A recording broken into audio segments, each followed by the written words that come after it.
One of the attributes that really attracted me to come speak at an event like this is that it was upbeat. It was moving beyond ringing the alarm bell of all of the things that are wrong with this world, and it was endeavoring to bring together innovative, thoughtful people like PepsiCo here, some of the university people that are here, other industry players in terms of how can we pool our knowledge, borrow ideas, work, and move things forward.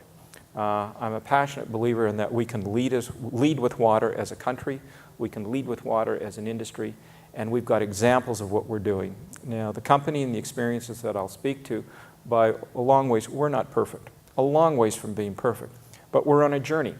And it's like a marathon, it will never be over, but each step of that journey we're getting smarter, better, and quicker. And as a result, I think we are providing opportunities for industries and companies that we're linked with to get better as well. And that's why coming to conferences like this, I think, are very, very valuable.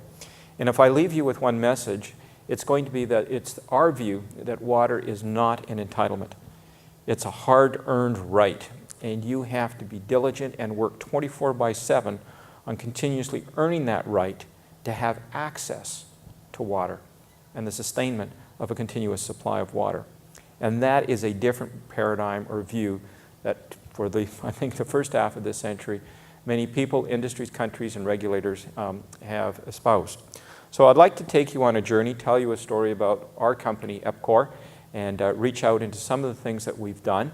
A lot of this focus is going to be on how you operate, finance, and govern as a user and operator in the water sector. So, quick snapshot of our company here. We are 100% owned by a municipality, but we are operated at arm's length as a 100% commercial organization with a completely independent board of directors. The finance for the company is all financed at the market. We have a BBB+ credit rating, generate funds in the various capital markets, pay all taxes in jurisdictions in which we operate. But we are the water and wastewater provider for a large footprint of water and wastewater utilities in Western Canada, and we are also the largest private water supplier in the states of Arizona and New Mexico, and very active in the oil sands and energy and mining reclamation sectors in Alberta and BC. We have 2,700 great people that accomplish all of this, and I'd like to recognize before I go any further, perhaps the star of them all is Dr. Steve Stanley, sitting here in the middle of the audience. He leads our water division of the company and has been responsible for a lot of the progress that we've made within this area. Financials, relatively small player on the global front. On a North American basis, we're competitive at the size that we are. And we have had a number of awards that recognize what we've done, but awards are yesterday. We're more concerned about what we're doing going forward. We absolutely support the notion here that it is a nexus, water linking to food, to energy, and that the concept of the virtual footprint of water, I think, will gain the same amount of profile as your emissions footprint as it pertains to CO2, NOx, and SOx. And whether it's you're using a liter of water to produce a liter of oil, or whether you're using thousands of liters to produce a pair of jeans or a kilogram of beef, I think that will start to become more a notion for people.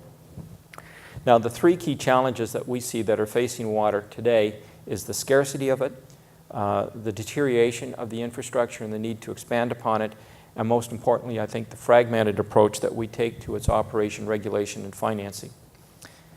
Now, in terms of water scarcity, I think speakers yesterday and today and tomorrow will expound upon that, so I'm not going to dwell on it, but it is an absolute growing concern of the increasing scarcity of water. In fact, in southern Alberta, we are on water, it has been 100% fully allocated, that there can be no further development unless there is trading of water rights or the diversion of water from one use to another. So it's here now, and it's not something that occurs in other parts of the world. I'll just move along here. This is an example of one of the things that we are doing as a company with EPCOR to make better utilization of the water that we use. Now, this is the Suncor refinery in Edmonton, and a picture of our river with our Gold Bar wastewater plant there on the right.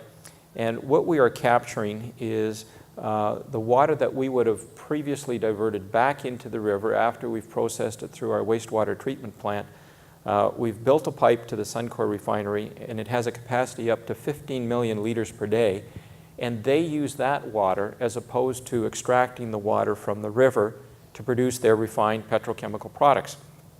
And that's a tremendous example of whereby we are reducing chemical usage.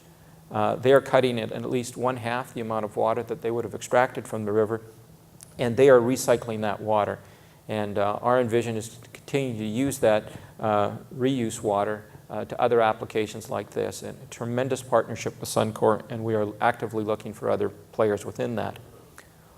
And when one looks at terms of, well, what are the larger users of water in Alberta, and Alberta is recognized primarily for its energy and beef, well, surprising fact here, over 62% of all of the water use in Alberta is for agriculture and irrigation purposes. If I add on top of that municipal, commercial, and other industrials, you rapidly get it up to about 80% of the water use. It is 7.5% of all of the water that is used in Alberta is for energy production or extraction, extremely small.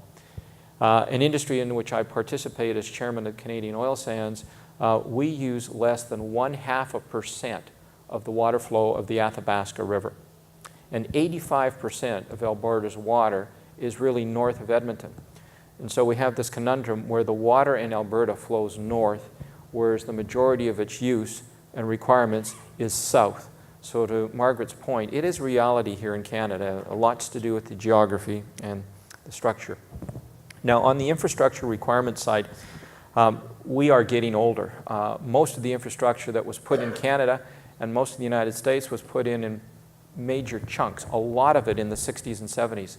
And it is old and deteriorated and needs to be replaced. On top of that, the growth, when you layer the growth requirements with the replacement requirements, the literature that I've read here today in Canada alone, we're looking at about, I think it's 80 billion to do a replacement and to plan for the growth of infrastructure. And I'm talking pumps, pipes, valves, plants, meters, necessary to bring that essential good.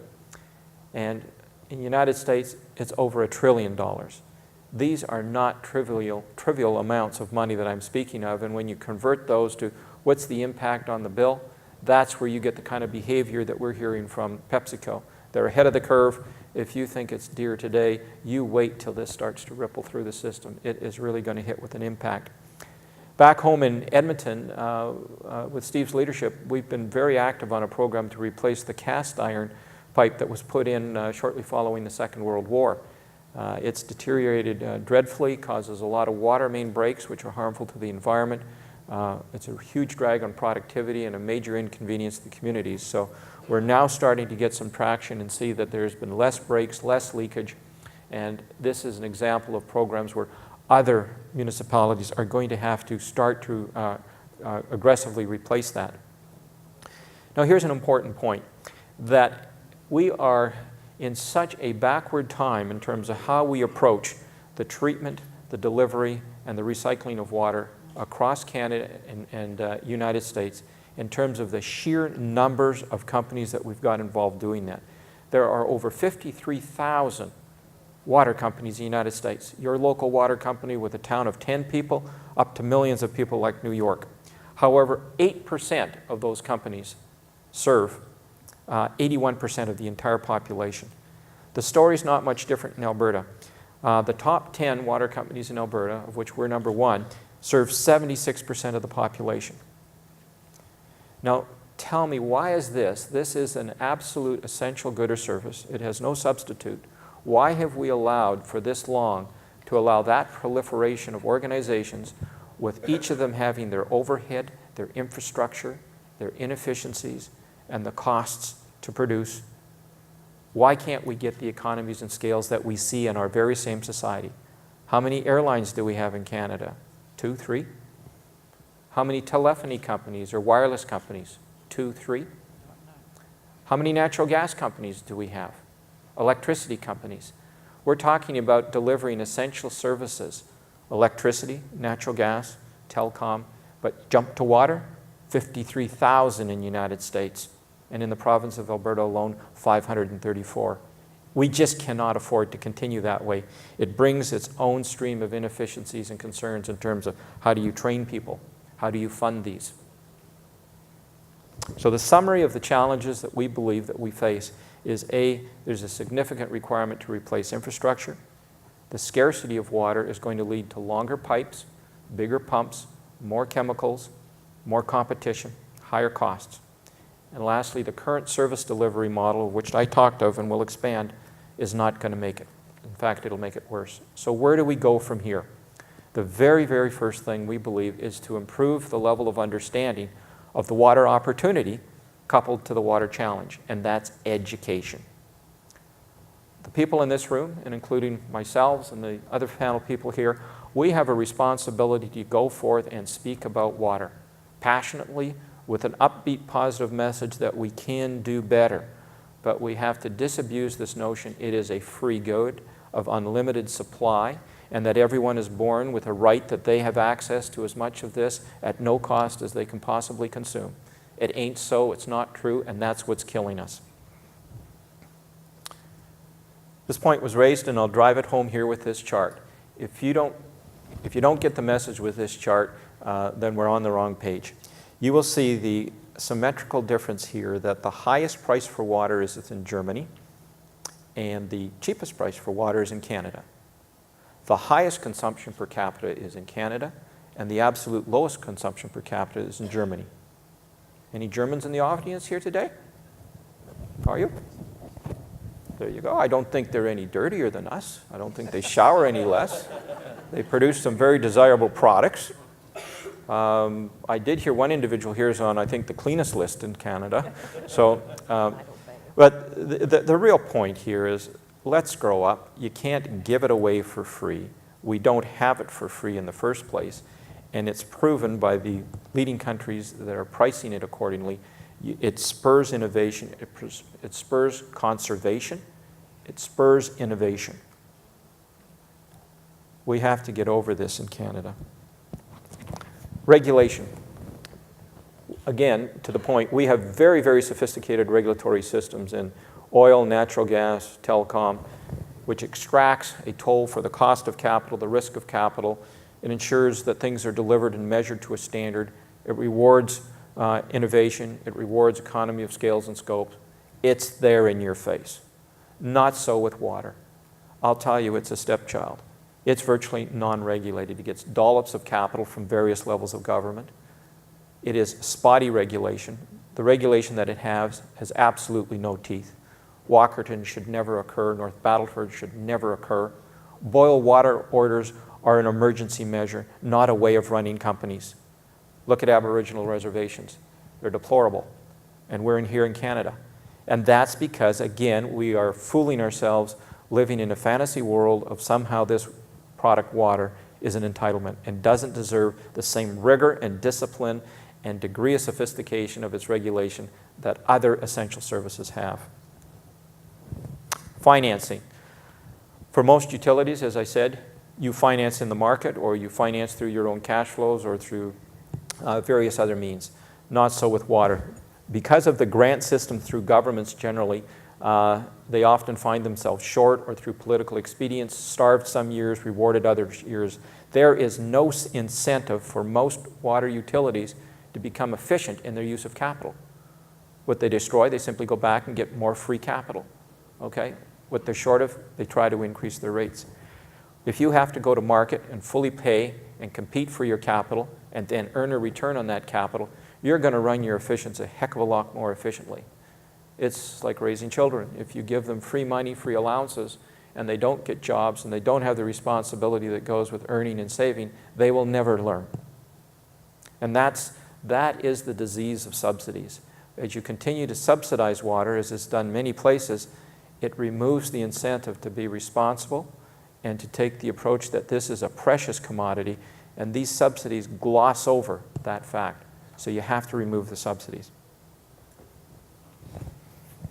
I think I've beaten this one into the ground, but there is another source for funding for many government-owned utilities, and they can increasingly go to what's called P3s.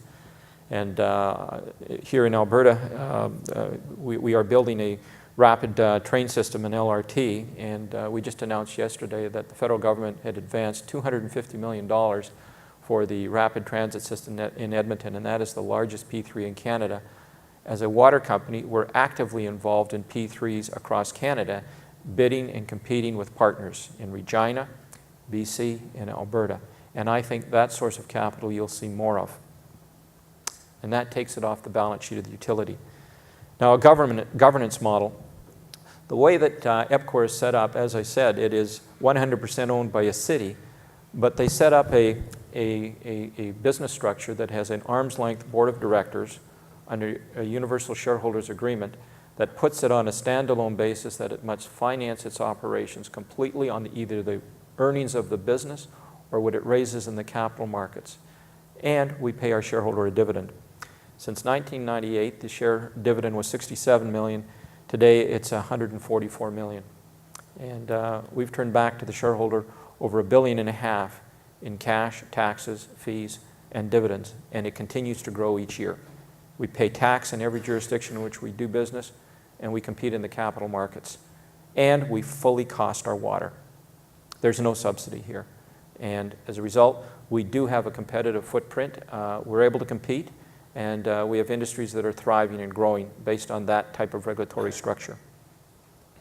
And the government of Alberta has embarked upon a conversation with the regions within the province to say, let's look at the watersheds and consider the creation of utilities similar to EPCOR that will provide on an economy and scale all of the water needs for that region. So we start to shrink that 537 existing companies down to perhaps 10 or 12 and to get those efficiencies. And I think more of those conversations need to occur.